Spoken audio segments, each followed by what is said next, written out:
Welcome to the History of the Papacy podcast, a podcast about the history of the popes of Rome and Christian Church. Prepare yourself to step behind the ropes and leave the official tour of the story of the popes and Christianity. I'm your host, Steve Guerra, and I thank you for joining me on this journey. Hey, welcome back, everybody, to another episode. Maybe you are on social media or with a group of friends and the topic of religion comes up, particularly Christianity. People will say all sorts of things, but one topic that often comes up is that there is no evidence for anyone from the Bible having actually existed, or that anything in the Bible actually happened historically, that it's all myth, like Zeus or Athena or something like that. Of course, that person knows what they're talking about because he or she read an article somewhere or saw a really good post on Reddit. The conversation never really goes much deeper than that. But the question of whether someone really existed or not is much more complicated and requires a little bit more time to think about these complicated issues. Today, we are going to take a short break from the Decapolis to discuss a related issue to the topic of this 10th anniversary of the History of the Papacy series. Who from the Bible actually existed? I've done episodes on the historical Jesus and even the historical Mohammed, so you can go back and check those out. Links in the description. But who are some of the other big names from the Bible who may or may not have existed? The genesis for this short episode is a really interesting article I read titled New Testament Religious Figures Confirmed by Lawrence MacLeod. I apologize if that is not how his name's pronounced. It's an interestingly spelled name. But Professor MacLeod, who is an emeritus professor of Jewish studies at Purdue University. The article was published in the magazine Biblical Archaeological Review, BAR. I also consulted a few other sources in the creation of this episode. Now, as producing these episodes, I read a ton of articles and books and research. Oftentimes, I never use any of the material from these articles or other sources directly in podcast episodes. The sources are sometimes just interesting. Sometimes I'm just feeding my ADHD of going off on a million different tangents. Sometimes I'm also reading for just inspiration or trying to understand a background issue to something else I'm learning about. I stumbled on this article just scrolling through the website of BAR because I had just bought a subscription and I was just trying to get a little lay of the land, and I found it very thought-provoking. As usual, I'm not a trained historian, but I am a born and bred and trained skeptic. I don't believe everything just because I'm told it. I want to know more facts and arguments, along with where do these facts and arguments come from? How are they developed? Truth, to me at least, and to a lot of people, isn't important if it isn't valid.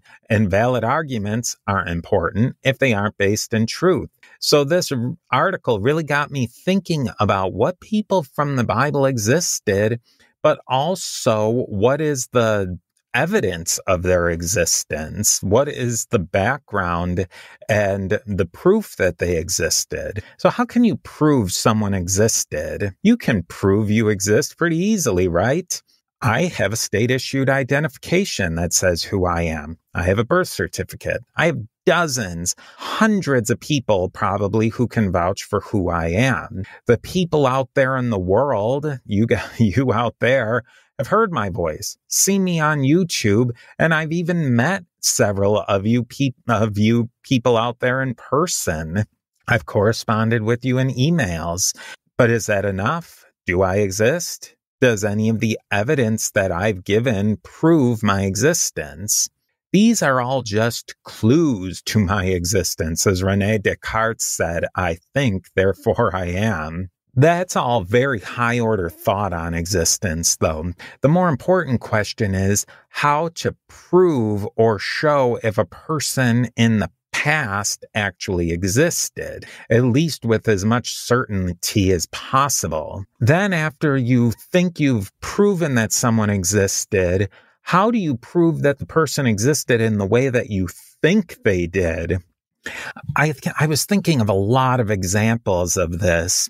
One example that's maybe a little near and dear to my own circumstance is I had a subscription to the website Ancestry DNA, and I've heard family stories that about our ancestry, and they generally stop at my great grandfather. So 4 generations up from me.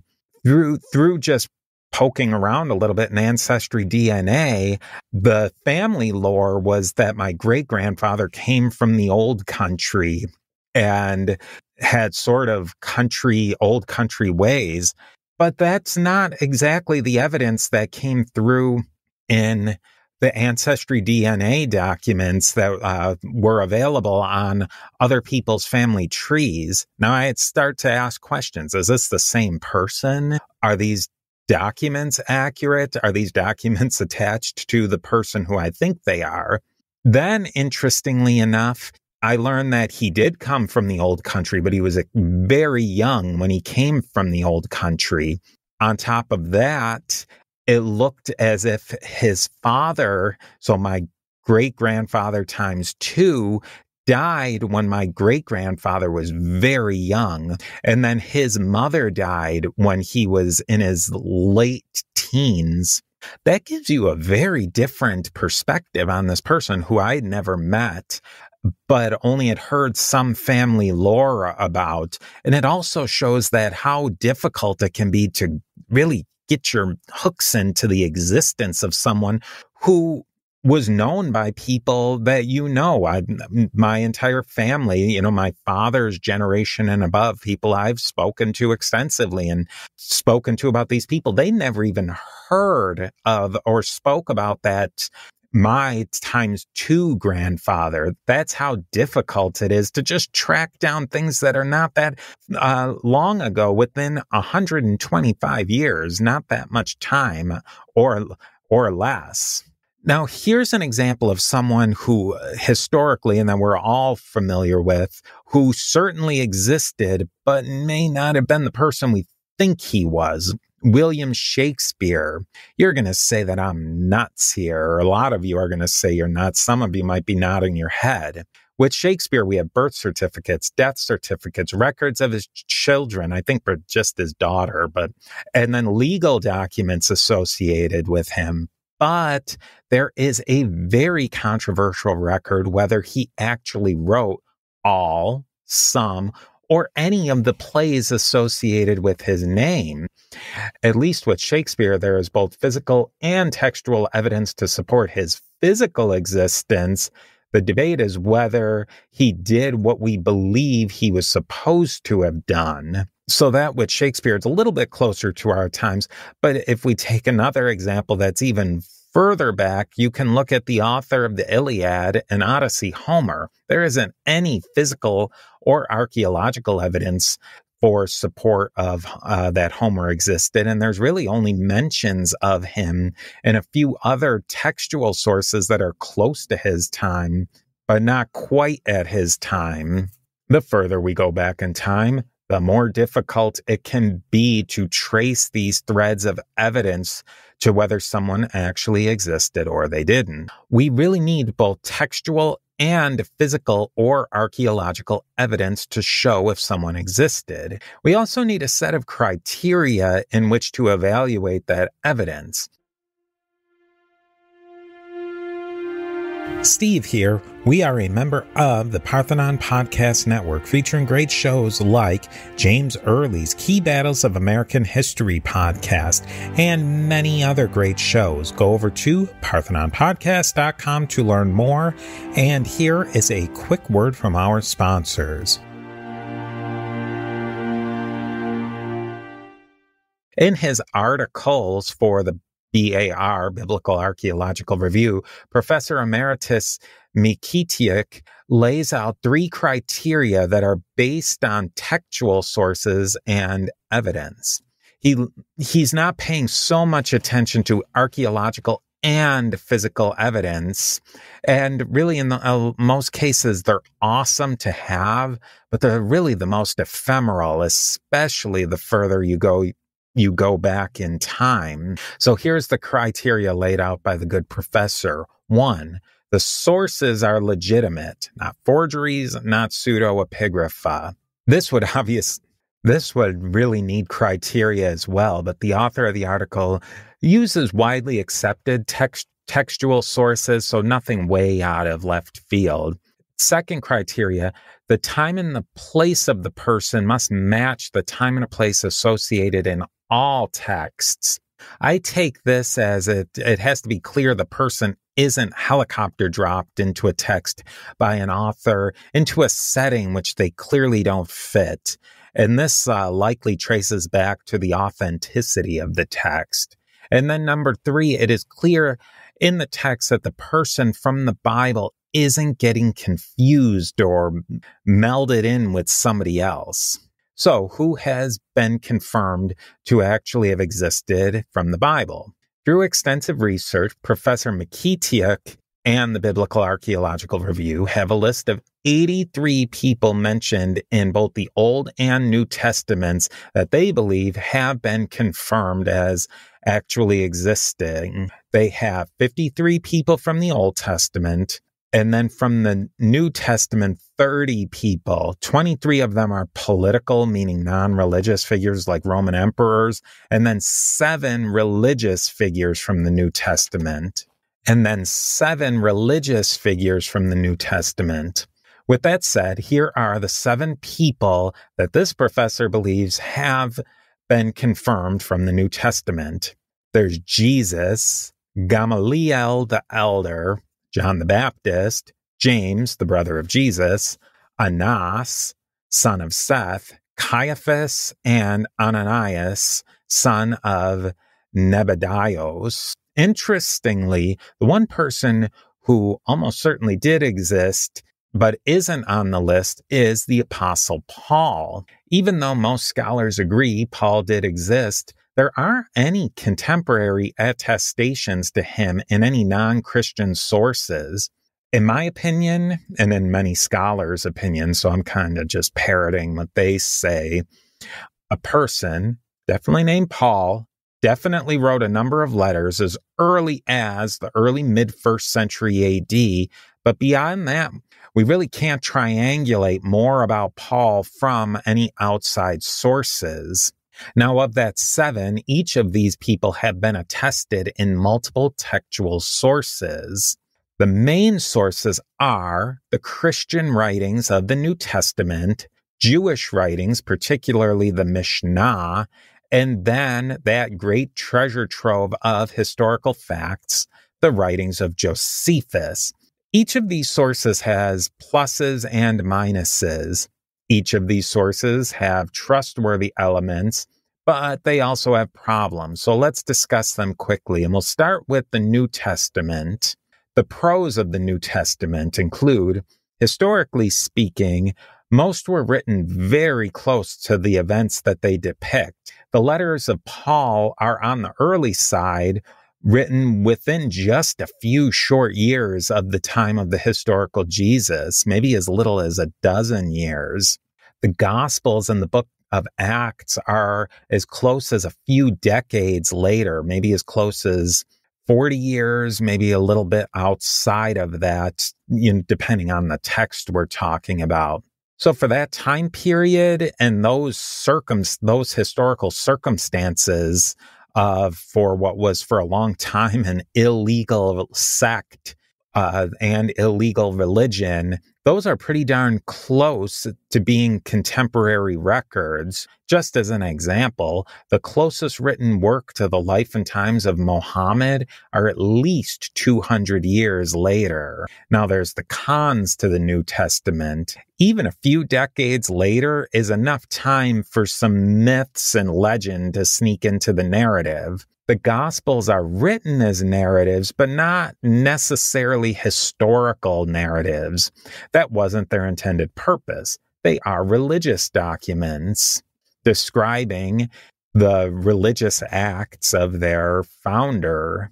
The epistles aren't intended as history at all. They address specific issues for particular communities. There's historical evidence that's inferred all over the place, but that needs to be cross-checked with other sources. Now let's talk the Mishnah.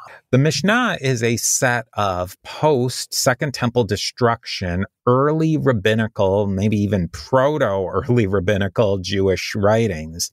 The big thing for the Mishnah is that it is an independent text from the early Christian writings. Even better, they're from a competing, even antagonistic sect from early Christianity. Now, the problem is they were published approximately 150 years after the time of Jesus, even though parts go back that were clearly written in maybe the 70s AD.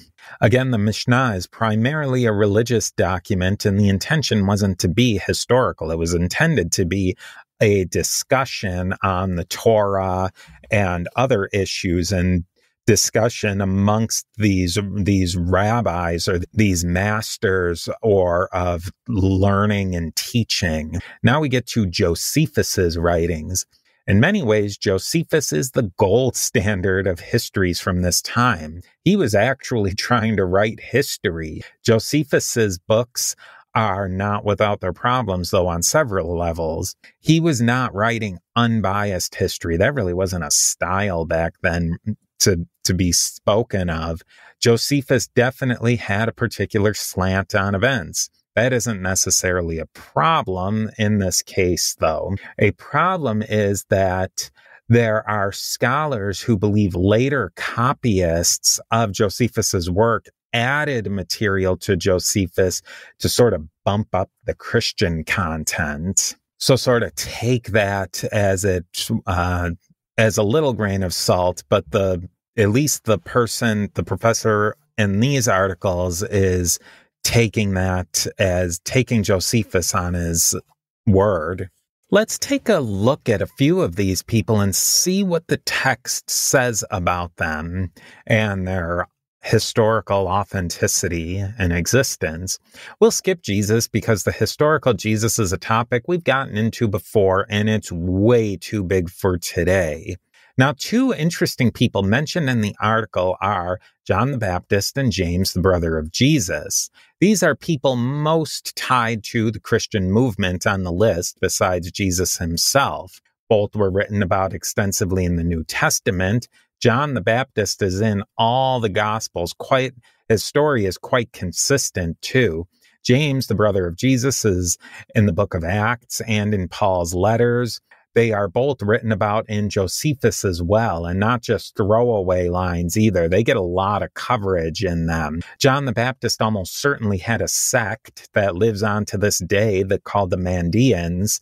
The line of the bishops of Jerusalem for many decades after James the Just One, or James the brother of Jesus, tied themselves to James. None of these are slam dunks for evidence, but they sure do make a very good case. Then there's Agnus, Caiaphas, and Ananias.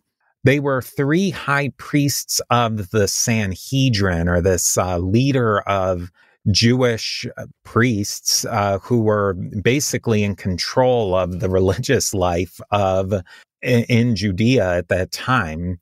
Each are mentioned in parts of the New Testament. They're also mentioned in at least one of Josephus's books, and even more than one in the case of Ananias. There's even some archaeological evidence to support their existence as well. Archaeologists believe they may have found Caiaphas's and Annas's homes in the priestly quarter of Jerusalem. Archaeologist James Tabor has suggested this, and I'm no expert, but some of Tabor's findings are a bit, or even more than a bit, sensationalistic for my taste, but he is a respected member of the field. Oh, can I get your attention for just a second? A great way to support the History of the Papacy podcast is by joining us on Patreon at patreon.com/history of the papacy. Your support on Patreon goes a long way to help keep the history of the papacy sustainable for a long time in the future. There are 4 tiers of support on Patreon: Antioch, Alexandria, Constantinople, and Rome. Each of these tiers represents one of the traditional patriarchates of early Christianity. There are many great benefits for supporting the show on Patreon. The most important, though, is being included on the History of the Papacy diptychs. In traditional Christianity, the diptychs are the list of bishops commemorated in their order of precedence. The sooner you sign up on Patreon, the higher you will be on the lists of the History of the Papacy patrons. Finally, there is Gamaliel the Elder, priest of the Sanhedrin and highly respected teacher, Pharisee, and rabbi. I saved him for last because he wasn't Christian, but he also wasn't viewed as a persecutor of Christians, unlike, say, Annas, Caiaphas, or Ananias, who were seen as persecutors of Christians, and that's how they're recorded, at least in the New Testament. I want to give a little extra attention to him as well, Gamaliel, because he is quite well attested and is highly respected by both Jews and Christians. He really had an impeccable background as a Jew during this late Second Temple period. He was the grandson of Hillel the Elder. Hillel is one of the biggest name, possibly the biggest name in rabbinical Judaism. He lived about a generation before Jesus's time in the crossover period between the late BCs and then the early ADs.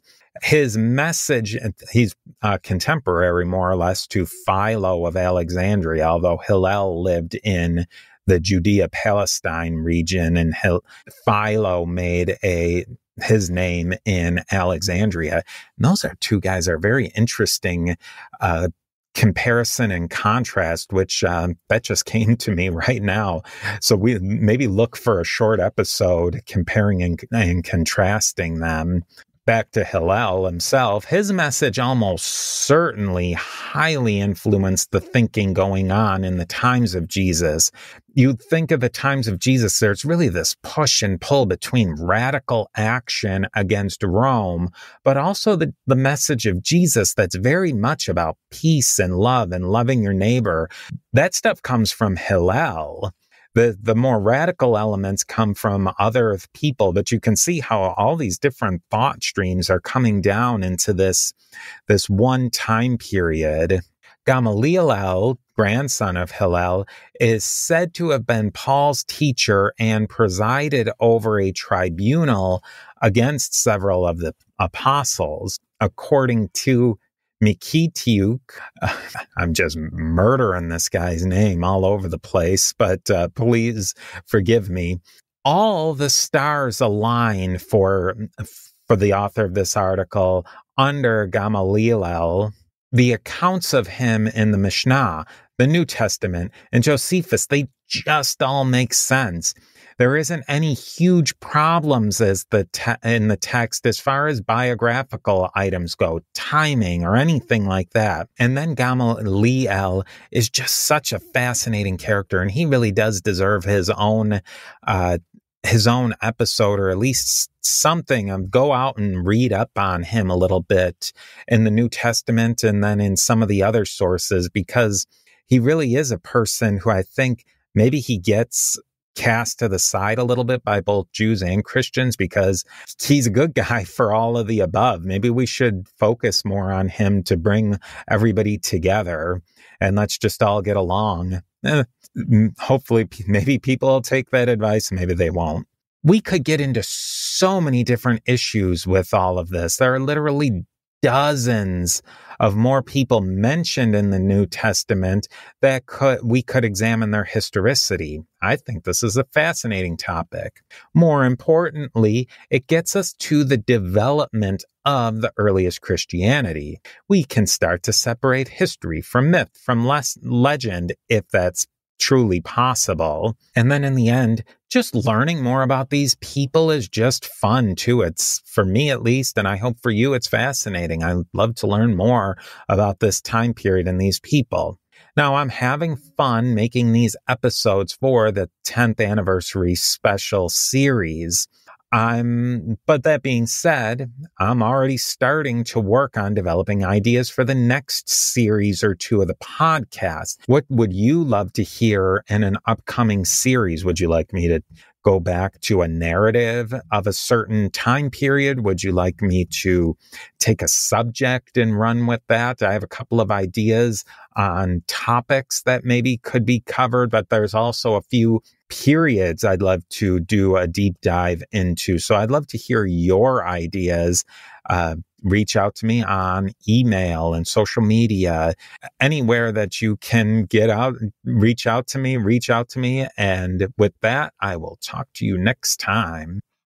Before we go, let us commemorate the Patreon patrons on the History of the Papacy diptychs. We have, at the Alexandria level, Roberto, William B., Brian, Christina, Alex, Augustus, Judy, and Max.